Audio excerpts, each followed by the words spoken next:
অন্ধকার ঘরে কাগজের টুকরো ছিঁড়ে কেটে যায় আমার সময়।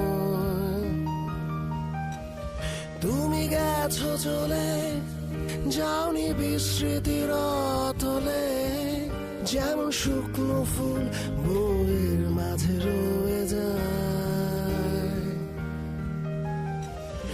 রেখেছিলাম তোমায় আমার হৃদয় গভীরে, তবু চলে গেলে এই সাজানো বাগান ছেড়ে। আমি